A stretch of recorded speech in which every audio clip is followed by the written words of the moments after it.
Hello বন্ধুরা, আজকে তোমাদের জন্য নিয়ে এসেছি পুঁই পাতার বেগুনি।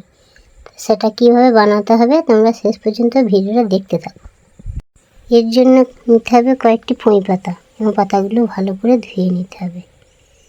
এবার একটি পাত্রে খানিকটা বেসন নিলাম, তার সঙ্গে জিরে, নুন,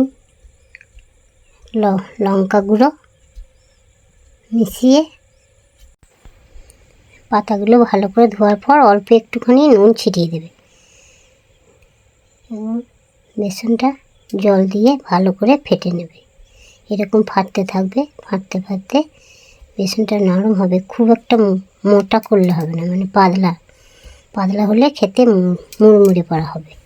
এরপর আমি চাপিয়ে দিলাম একটা কড়াই এবং কড়াইয়ে কিছুটা তেল দিলাম এবং তেলটা আস্তে আস্তে গরম হোক।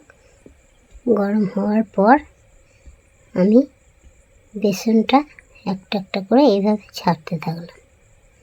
তোমরা এইভাবে একটা একটা করে ছাড়বে। আর বন্ধুরা, বেসনটা দেখবে যাতে মোটা না হয়, পাতলা হলে খেতে মুচমুচে পড়া হবে।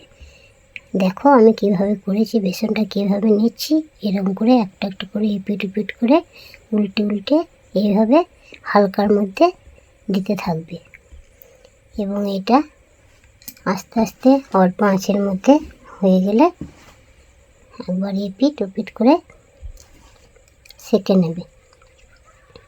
এইভাবে একটা একটা করে ভাজার পর তোমরা এপিট করে উল্টিয়ে দেবে।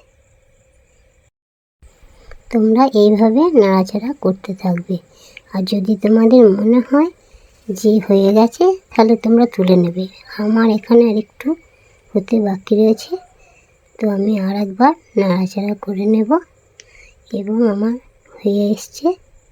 এরপর আমি একটা প্লেট নেব এবং আর একবার নাড়াচাড়া করে প্লেটে তুলে নেব এবং তোলার পর আমাদের জন্য তৈরি হয়ে গেল পুঁই পাতার বেগুনি।